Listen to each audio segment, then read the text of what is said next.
अस्सलाम वालेकुम। मैं डॉक्टर नरेश राज आज के मेहमा प्रोग्राम में अपने सामीन का खैर मकदम करता हूं और इस्तकबाल करता हूं। आज जिस अजीम शख्सियत से हम रूबरू होने वाले हैं उनके बारे में जितना भी कहा जाए वो कम है। हमारे एक दोस्त हैं पाकिस्तान में जाहिद, जो डेली जंग में वहाँ नामानिगार हैं। उनका ये कहना है कि पाकिस्तान में मेहदी हसन साहब, ग़ुलाम अली साहब और नुसरत साहब के बाद अगर कोई मकबूल गुलकार हुआ है तो वो आप हैं। कौन सा ऐसा एजाज़ है जो आपको नहीं नवाजा गया? इससे पहले कि मैं और लंबी कोई तारुफ दूं, क्योंकि आपका तारुफ देने की ज़रूरत बिल्कुल नहीं पड़ती। शायद कुछ शख्सियतें ऐसी हो जाती हैं, इतना वो मकाम हासिल कर लेती हैं ज़िंदगी में कि उनको तारुफ की ज़रूरत नहीं पड़ती। तो मेरी मुराद आज यकीनन पद्म श्री जनाब श्री हंसराज हंस साहब से है। हम आपका इस्तकबाल करते हैं। खैर डॉक्टर साहब, मैं बहुत सब तो पहले बहुत ममनून हाँ, शुक्रगुजार हाँ जी। नाज़रीन हाजरीन जी, अस्सलाम वालेकुम, नमस्कारम, सत श्री अकाल। सामीन को एक बात और यहाँ बताना लाजमी समझता हूँ कि कौन सा ऐसा एजाज़ है जो जनाब हंसराज हंस साहब को नहीं मिला। पंजाबी यूनिवर्सिटी में सूफ़ी डिपार्टमेंट में आप विजिटिंग डायरेक्टर हैं, अमेरिका की यूनिवर्सिटी में आप विजिटिंग प्रोफेसर हैं, और एक बहुत बड़ा एजाज़ जिस पर हर हिंदुस्तानी को नाज होना भी चाहिए और है भी, आपको पद्म श्री से भी नवाजा गया। इन एजाज़ों की कोई लिस्ट एंडलेस है। तो ये इनके बारे में जितना मैं एजाज़ों के बारे में बात करूँगा तो बाकी गुफ्तगू कम हो जाएगी। तो मेरे ख्याल में हमारे सामीन आपसे आपकी गायकी के बारे में, आपके किरदार के बारे में, आपकी ज़िंदगी के बारे में ज़्यादा जानना चाहते हैं। जो भी आपके ज़हन में सवाल हैं जी, मैं कोशिश करूंगा अपनी सोच के मुताबिक उसका जवाब दूंगा। शुक्रिया। और इस बहाने से वो लोग जो सुर से इश्क करते हैं जी, अपनी ज़ुबान से, सकाफ़त से, उनसे राब्ता भी होता है और इंटरेक्शन का बहाना है। एक सा शेर मेरे जहन में आ रहा है जी, जो आपकी शायरी के लिए बिल्कुल मुनासिब रहेगा जी। गज़ल उसने छेड़ी जी, गज़ल उसने छेड़ी, मुझे साथ देना जी, ज़रा उम्र रफ्ता को आवाज़ दे। वाह वाह वाह वाह। हम सामीन हम ये कोशिश करेंगे कि आज पद्म श्री हंसराज हंस जी से उन मुद्दों पर बात करें, उन पहलू पर बात करें और उन गानों पर बात करें जो इन्होंने कम इंटरव्यूज़ में जिक्र किया। सबसे पहले हमारे सामीन आपसे ये जानना चाहेंगे आपका इब्तदाई दौर के बारे में। इब्तदाई दौर से मेरी मुराद आपके बचपन में है जी। भी आपके बचपन में माहौल था गाने का, कहाँ से आपने गाना सीखा, कैसे शौक़ हुआ और कैसे आपको ये महसूस हुआ कि हाँ यार हंसराज हंस तूने गायक ही बनना है। हम आज नकोदर शहर में बैठे जी जी, जो मुल्तान को रुतबा हासिल है पाकिस्तान में जी, कि बहुत सारी दरगाहें दरवेशों का आस्ताने हैं जी। तो नकोदर को भी वही दर्जा है, यहाँ बड़े आला दर्जा के फ़कीर दरवेश हुए हैं। आज जिस आस्थाने पे हम लोग कदम बोसी के लिए हाज़िर हुए हैं जी, तो इससे भी वाबस्तगी है मेरी। ये बापू लाल बादशाह बहुत बड़े दरवेश हुए हैं जी, उनका ये शहर है जी। तो इससे 7-8-10 किलोमीटर दूर मेरा ख्याल एक छोटा सा शफ़ीपुर गांव है। शफ़ीपुर गांव है जी, और वहाँ मेरी परवरिश हुई। हाँ, वहाँ ही पैदा हुआ जी जी। इब्तदाई तरबियत और परवरिश वहाँ हुई जी जी। उसके बाद मुझे शागिर्द कर दिया गया उस्ताद जनाब पूरन शाह कोटी साहब का जी जी। तो क्योंकि वो दरगाहों पे हाज़िरी देते थे जी, क्योंकि वो बेसिकली सूफ़ी दरवेश पहले हैं, गवैये बाद में हैं जी। तो वो मुझे फिर जगह जगह लेके गए। सबसे ज़्यादा मेरा बचपन से जवानी तक का टाइम जो है इन बुज़ुर्गों के कदमों में ही गुजरा है जी। मैं सोचता हूँ कि इनकी दुआएं मेरे साथ हैं। उधर दरबार बापू लाल बादशाह तो चीफ़ है, उधर एक दरबार है बाबा मुराद शाह जी का, वहाँ लाडी शाह सरकार हयात में थे जी, वो बहुत यंग थे, मैं बच्चा था जी। तो उनके साथ भी बहुत रहे। तो ये जब तशरीफ़ ले जाते थे वहाँ जी जी, तो मुझे महसूस हुआ कि ये बहुत बड़ी हस्ती है जी। ये दरवेशों का पंजाब की सरजमी पे एज ए चीफ़ इनकी पोस्टिंग अल्लाह पाक ने की है। वाह, क्या बात। तो फिर वहीं ऐसे ही उस्ताद जी के कदमों में सिलसिला चलता रहा। उन्होंने मुझे तालीम दी। फिर उन्होंने ये कहा कि बेटा ये एक ऐसी चीज़ है, ये ऐसे मांगी जाती है, हाथ जोड़ के। तो जो प्रसाद है वो ऐसे इसीलिए लिया जाता है जी। तो ये तबरक की शक्ल में, प्रसाद की शक्ल में जिस जगह भी तुझे मिले तो ले लेना। फिर मैं उस्ताद सलामत अली खान साहब नजाकत सलामत के कदमों में रहा, बहुत बड़ा नाम। नुसरत फ़तेह अली खान साहब जो इस अहद के सदी के अजीम गुलकार हैं जी। जैसे उस्ताद सलामत खान साहब आफ्ताब मौसीकी हैं जी जी, ऐसे वही कव्वाली में रुतबा उनका है, नुसरत साहब का। और गुलाम अली साहब तो जैसे घर के हमारे बड़े हैं, एल्डर हैं, फादरली रिस्पेक्ट मैं करता हूँ। जगजीत साहब बड़े भाई थे, तो उनका जाने का बड़ा लॉस हुआ। ऐसे लोगों की संगत में करता रहा जी जी। ये जोड़ों में बैठना पड़ता है, जूतों में बैठना पड़ता है, जूतियाँ उठानी, पाँव दबाने पड़ते हैं, तब जाके कहीं, फिर जाके कहीं। उस्तादों की ख्वाहिश नहीं होती कि हमारे पाँव दबाए जाएं, लेकिन सोच जो है उनकी जेब में डाली जाती है। और कंप्लीट सरेंडर जब कर देते हैं आप, फिर कभी कभार जब उनकी मौज होती है नज़र से ही कर्म कर देते हैं। अदरवाइज सिंगर एकेडमी से भी निकल सकते थे जी जी, जहाँ आप फीस देते हैं 40-45 मिनट उस्ताद सबक देता है जी जी। लेकिन बहुत कम हुआ है कि कोई एकेडमी से गुलकार नामवर भी या सुरीला पैदा हो। और ये गुरु शिष्य परंपरा है। तो मैं खुश नसीब हूँ कि मुझे मुर्शिद मौसीकी कामिल मिले और वो हर वक्त शामिल है मेरी रूह में, वजूद में जी। जलंधर दूरदर्शन पर आपने काफ़ी गाया, आपने, गुरदास ने जी, सभी लोग जो नए कलाकार थे। मैं बच्चों का प्रोग्राम होता था बाल जगत ऑल इंडिया रेडियो पे जी, वहाँ वीर जी और दीदी जी दो होस्ट हुआ करते थे जी जी। तो उनमें छोटे छोटे बच्चे जैसे म्यूज़िक की फलवाड़ी, कुछ पोएम्स, तो मैं गांव से जाता था, मेरे वालिद साहब साइकिल पे लेके जाते थे, मुझे याद है मैंने गाया। तो जब दूरदर्शन की ओपनिंग हुई है जलंधर में, तब भी मैंने शहीद भगत सिंह की घोड़ी गाई थी। और जसपिंदर नरूला जी हैं जी जी, उन्होंने दमादम मस्त कलंदर गाया था, बहुत छोटे। तो क्या आपने अपने जो गाने गाए वो भी बहुत मकबूल हुए जी। जैसे वो था डाची वालिया जी, मोड़ मोहार वे, फिर पत्ता पत्ता सिंगाना बैरी, ये बहुत मकबूल हुआ उस दौर में। फिर लाल गलारा आपका बहुत मकबूल हुआ। फिर एक और बहुत आपका खूबसूरत गाना था, तो क्या था, चिट्ठियाँ पानियाँ, और जब टेलीफोन लग गया जी। तो टेलीफोन का आपकी ज़िंदगी से बहुत रास्ता है साहब, आपको आपकी ज़िंदगी के में इतने खूबसूरत टेलीफोन आए हैं। आज हम उन टेलीफोनों का जिक्र करना चाहेंगे। मेरा टेलीफोन से कम रहा है, टेलीपैथी से ज़्यादा रहा क्योंकि मैं नॉर्मल इंसान हूँ, दुनियादार हूँ। तो जैसी जैसी सहूलतें ईजाद हुई वैसे जैसे लाइट को सभी ने इस्तेमाल किया, पंखे को करते हैं, ऐसे ही मोबाइल भी सहूलियत के लिए है।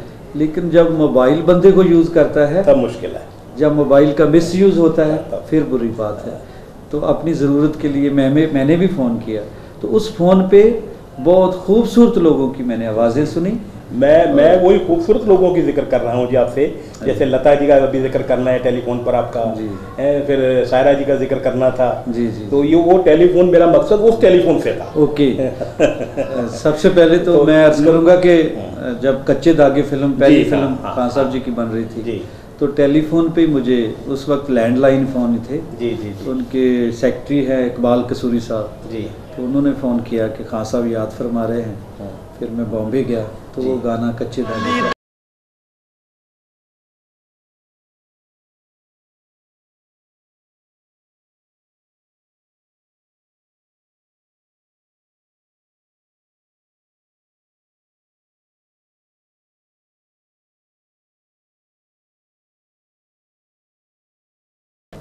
बर्रे सगीर में, पूरी दुनिया में एक है, वाहिद शख्सियत है, यकता है अपने फ़न में, कोई दो राय नहीं। तो उन्होंने भी फ़ोन पे ही मुझे हुक्म किया बर्थडे पे।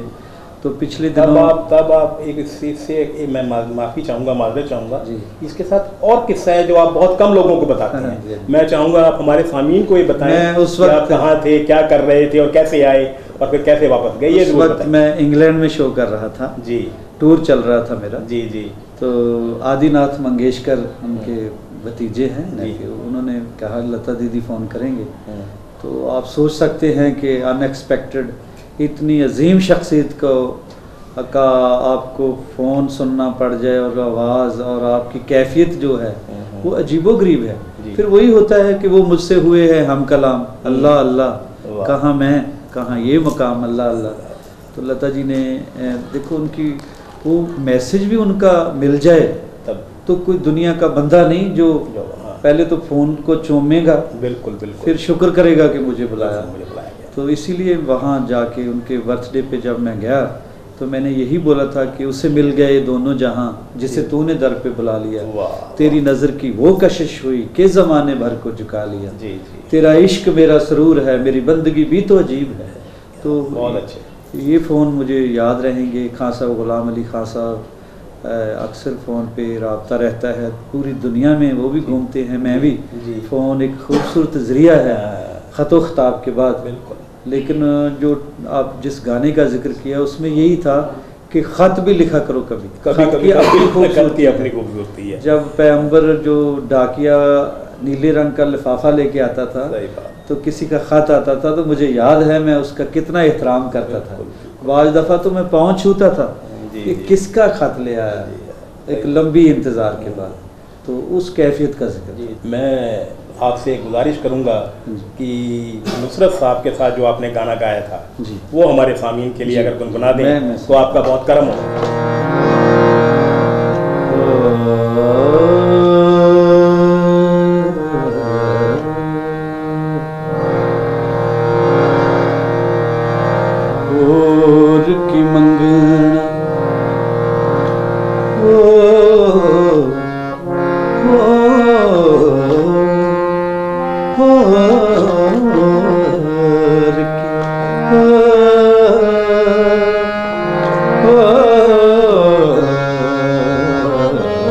की मंगना रब कोलों एक खैर मंगा तेरे दम दी, बाज सजन लजपाल तेरे कि मैं कोजियां केड़े कम दी। जम जम मान जवानी वे ढोला, घड़ी वेखे ना कोई अरंदी। बदर हमेशा मौला रखे,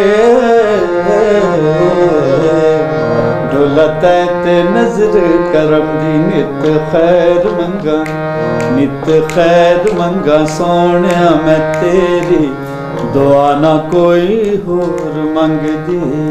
नित खैर मंगा, नित खैर मंगा सोनिया मैं तेरी, दुआ ना कोई होर मंग दी। फिर नुसरत साहब से मुलाकात का आप पे बहुत गहरा असर हुआ, उसके बाद आप सूफी गायकी की तरफ आए, कुछ ऐसा नुसरत साहब की संगत का असर हुआ? जैसे मैंने अर्ज़ किया मेरे उस्ताद जी सूफी सिंगर दरवेश थे, दरगाहों पे गाते थे जी, तो उन्हीं का मेरे पे असर रहा, ज़्यादा उन्हीं का असर रहा जी। और सूफीज़म एक्चुअली कोई सीखने वाली चीज़, पढ़ने वाली कम है, जीने वाली ज़्यादा है। मुझे उस माहौल में लगाए, इन दरवेशों के कदमों में लगाए, तो इनकी वाइब्रेशन ही ऐसी होती है। जब रोशनी होती, बल्ब जगता है जी, तो अंधेरे को ये कहना नहीं पड़ता कि भाग जाओ, वो खुद ब खुद चले जाता है। तो ऐसे जब ये चीज़ें ख़ास तरह की एनर्जी है, जब इनकी संगत में आप बैठते हैं आपका चिप चेंज होता है। जैसे मोबाइल है ना डॉक्टर साहब जी, बॉडी वही रहती है, एक सिम बदल दो तो उसमें इंटरनेशनल रोमिंग भी हो सकता है और फैसिलिटी हो सकती है। एक सिम है वो लोकल भी है। ऐसे बॉडी में, ज़हन में, दिलो दिमाग में ये फ़कीर कोई सिम डाल देते हैं जो नज़र नहीं आती लेकिन डाल देते हैं। तो इब्तदाई दौर में आप सेटल होने के बाद जी, एक मकाम हासिल करने के बाद आपने ज़्यादा इधर अपने आप को अडॉप्ट किया सूफी गायकी की तरफ? नहीं, सूफी ही गाना मैंने गाया, फोक गाया, बीच पॉप भी गाया, फिल्मों में गाया जी, लेकिन मेरे पे हैवी जो रहा वो सूफी रंग ही रहा, क्योंकि मुझे पता था सच बोलना चाहिए, ये सच्ची शायरी है, तो सच्ची शायरी के लिए खुद ब खुद सुर अनायत हो जाते हैं।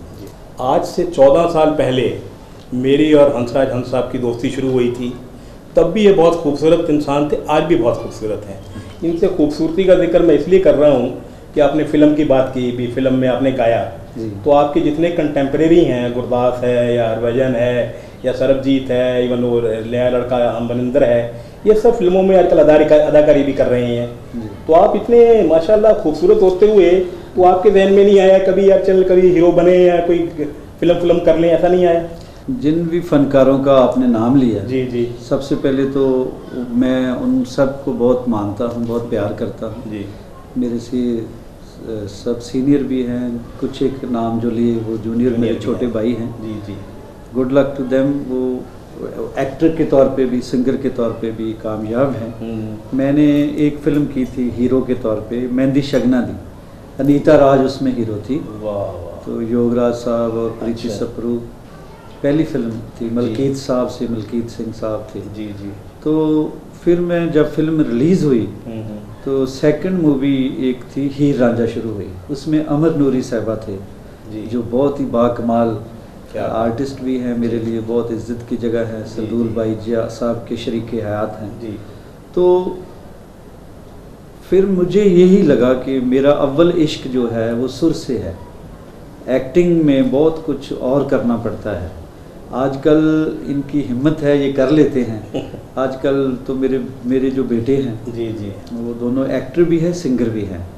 दोनों बेटे? हाँ, छोटे बेटे की 2 हिट फिल्में आई हैं, युवराज, युवी युवी उसे पुकारते हैं लोग, आपका भतीजा है, आपका बच्चा है सबका, उसके लिए दुआ कीजिएगा। उसकी 2 फिल्में यार अनमुल्ले और बुर्रा आई हैं जी। नवराज जी की कैसेट्स भी आ रही हैं, फिल्में भी, वो हिंदी में हीरो आएगा इंशाल्लाह जी। तो ये बच्चे कर लेते हैं, इनकी हिम्मत है। मैं सुर को बहुत प्यार करता हूँ। तो मुझे जब मेरी पहली फिल्म रिलीज़ हुई तो मुझे लगा कि एक्टिंग मेरे बस की बात नहीं है। फिर मैंने गेस्ट अपीयरेंस की, हिंदी में भी की है, जोड़ी नंबर 1 में आया था, 1-2 और फिल्में हैं। पंजाबी में भी मैं गेस्ट यानी सॉन्ग मेरे पे पिक्चराइज हो गया जहाँ छोटा सा role. Otherwise full flash hero जो वो सलाहियतें मुझ में नज़र नहीं आई, क्योंकि मैं आईना बहुत ईमानदारी से देखता हूँ। मुझे पता है मुझे मैं क्या करना चाहिए। मुझे ये भगवान ने मेरे मुर्शिद ने ये रहनुमाई की कि एक्टिंग तेरे बस का रोग नहीं है भाई, तो सुर में मेहनत कर, सुर भी तेरे बस का नहीं है क्योंकि तू खानदानी गवैया तो है नहीं। तो फिर मुझे बहुत जान मारनी पड़ी, रात दिन एक करना पड़ा, तो फिर जाके थोड़ा बहुत नाम हुआ। अब काम मैंने कैसा किया है वो तो लोगों के सामने है, जो गलतियां हैं वो मेरी हैं। कहीं कहीं अगर अच्छा सुर लगा तो वो मेरे उस्ताद जी को और बाकी उस्तादों को क्रेडिट जाता है। मैंने तभी सामीन को कहा कि बहुत खूबसूरत इंसान है, बातें भी बहुत खूबसूरत करते हैं। अच्छा, अभी आप सुर की बात कर रहे थे, सुर के साथ साथ मेरा ख्याल है कि लफ्ज़ों का भी बहुत मायने रखते हैं जी। सुर अच्छा तभी लगेगा अगर आपको लफ्ज़ अच्छे मिलें जी। आपकी एक गायकी में एक और खूबसूरत बात जो नज़र आती है कि आपने जितना भी गाया है बहुत अच्छे तरीके से गाया है, बहुत अच्छे लफ्ज़ों को चुना है जी। तो आप उनको भी काफ़ी, जैसे अब मैं एक इब्राहिम अश्क साहब ने बहुत कम लोगों के लिए पंजाबी में लिखा है जी। आपके लिए झांझर उन्होंने पूरी जी, की जी। और ऐसे आपने बहुत अच्छे सिल्ली सिल्ली। जी जी जी। तो ये बताइए आपका ये तवज्जो आपकी कैसे जाती है अच्छे गानों की तरफ? देखो, हरफों का, लफ्ज़ों का, अखरां दा जी जो अदब है वो बहुत ज़रूरी है जी। तो मुझे मेरे उस्ताद जी ने यही बताया कि अगर गाना है तो अल्फाज की खूबसूरती, मलायमियत, तलफ़ुज़, प्रोनाउंसिएशन, ये इसकी ग्रामर, ये बहुत हर आर्टिस्ट को आनी चाहिए। जैसे कि मुझे अब गज़ल गानी है तो मुझे पता होना चाहिए, मैंने गज़ल नहीं कहना, हाँ, गज़ल कहना है, गज़ल कहना है। जी जी जी। गज़ल कह दी तो बस, हाँ जी, तो माफ़ नहीं कोई करेगा, आमतौर पे गज़ल ही कहेंगे। हाँ। तो मुझे उन्होंने बताया कि इसको गज़ल कहेंगे, ये बहुत नाजुक चीज़ है। तो फिर मैं जब हिंदी मूवी में गाता हूँ तो ये नहीं लगता कि फोक सिंगर है, जी जी, कोशिश करता हूँ कि भी लगे हाँ, प्लेबैक। जब मैं सूफ़ी गाता हूँ तो लगता है कि कोई ना कोई मालिक का कर्म है। फिर मैं सोचता हूँ मुझे तो ऐसी दाद मिल रही, ये तो कोई लोगों की दुआएं हैं और कोई रूहानी ताकतें हैं जो आके खड़ी हो जाती हैं, सर पे रहम कर देती है। ये साहब आपकी मॉडेस्टी है जो ऐसा बोल रही है। नहीं, जितना बढ़िया अंदर आपके फनकार है वो शायद ही किसी के अंदर होगा। जी। एक मेरे जहन में एक और किस्सा याद आ रहा है जो आपकी ज़िंदगी से बहुत खूबसूरत जुड़ा हुआ है। जो सिल्ली सिल्ली आंदी हवा किते कोई रोंदा होवेगा। गॉडफादर साहब भी एक ही हैं, जैसे सरदार डॉक्टर बरजिंदर सिंह हमदर्द साहब हैं। उन्होंने मुझे जीवन जात से लेकर बहुत सारी तालीम, शायद बच्चों को भी अपनों को इतना टाइम ना दिया हो जितना मुझे दिया। मैंने उनकी तालीम को पूरा ग्रहण नहीं कर पाया। उस्तादों की कुछ बातें मैंने मेरे ज़हन में नहीं बसी होगी, तो फिर उनकी वजह से खामियाजे भी मैंने भुगते हैं। लेकिन वो मेरे लिए सब लोग जिन्होंने मेरी रहनुमाई की है, बड़ों की तरह सर पे हाथ रखा है, ये सर उनका अमानत है, उनके लिए मैं हमेशा वफा। मैं तो वहाँ बैठा हूँ जहाँ ये कहते तेरी ये भी मेहरबानी, तेरी वो भी मेहरबानी। आज हम जहाँ बैठे हैं पाक और मुक़द्दस जगह पर जी, तो इसकी एक अपनी एक इम्पोर्टेंस है, इसकी अपनी एक रूहानी शख्सियत है। तो हम ज़रूर चाहेंगे कि आप हमारे सामीन को ये बताएं आप यहाँ से कैसे वाबस्ता हुए, आजकल आपका इसमें क्या रोल क्या है, क्या किरदार है इसमें? कि जिस जगह हम जी ये के कदमों में बैठे हैं जी जी, ये बापू लाल बादशाह, वो मेरे ख्याल से कहते नाम फ़कीर तिना दा बाहू कब्र जिना दी जीवे हो, बॉडी में नहीं है, उनका इंतकाल या चोला छोड़ गए हैं। वो आस्ताना है, उनकी दरगाह है, वहाँ तशरीफ़ फरमा है जी, लेकिन वो हमेशा हयाती में हैं। फिज़िक्स पढ़ने वाले लोग शायद ये ना माने, जो मेटाफिज़िक्स तक चले जाते हैं, उनको पता है कि बॉडी कभी भी एग्जिस्ट नहीं करती। एग्जिस्ट जो बात करती है वो वही शक्ति है, वही ऊर्जा है, वही एनर्जी है, वो कभी ख़त्म नहीं होती। तो ये रूहानी शख्सियतें कभी ख़त्म नहीं होती। मैं जैसे अर्ज़ किया कि बचपन में यही आसरा मेरा बने थे, फिर मैं दौलत शोहरत इकट्ठी करने चले गया क्योंकि गरीबी की इंतहा थी। तो फिर मुझे यही लगा, ये गिल साहब तशरीफ़ फरमा हैं, चेयरमैन साहब राम मूर्ति साहब प्रधान साहब हैं, तो और शहर के बहुत मुअज़्ज़ज़ लोग, एक बिट्टू साढ़े मित्र है जी, वो सब लोग इकट्ठे होकर कहने लगे कि देखो तुझे उसी जगह से सारा कुछ मिला था। बहुत सारे फ़नकार बॉम्बे से आते हैं, वहाँ से आते हैं, यहाँ से आते हैं। तो उनके बाद उनका दरबार थोड़ा सा वो बात डेवलपमेंट को लेके नहीं हो रही, वो डिसिप्लिन्ड बात नहीं हो रही जो उनकी हाज़िरी में होती थी जी जी। तो अगर तू सोचता है कि तू सेटिस्फाइड है, शोहरत और दौलत इकट्ठी हो गई है ज़रूरत जितनी, तो अब कोशिश करो कि यहाँ खादिम बन के, होस्ट बन के, केयर टेकर थोड़ा सा बन के करो। तो हमने फिर मिल के एक कमेटी बनाई जी। तो यहाँ गुरुडम के हम ख़िलाफ़ हैं, गुरुडम के ख़िलाफ़, गुरुडम के हम ख़िलाफ़ हैं। कोई भी बंदा मुझे सजदा या कोई ऐसा मत्था शतक नहीं टेक सकता, ये दीवारों पे भी लिखा हुआ है। ये मस्तों की गद्दी है, यहाँ मस्ती ही है, मस्ती बरसती है। ये वही है जिसके बारे में कहा है कि सुखी वसना जे तू चाहना है मेरे गालबा इस जहान अंदर, आजा रिंदा दी महफिल चा बह जा, इत्थे बेंदे ने खाक सार आ जा, इत्थे खाक सार ही होंदे हैं। क्या बात है। वो फिर खाक ची मिल के अपनी तकबर हस्ती नूं नेस तो नाबूद करके जिहड़ा आंदा बंदा रुतबे बाहर छड्ड के आंदा, उन्होंने तो ये बड़ा कुछ मिलता है, कंपनसेशन बड़ी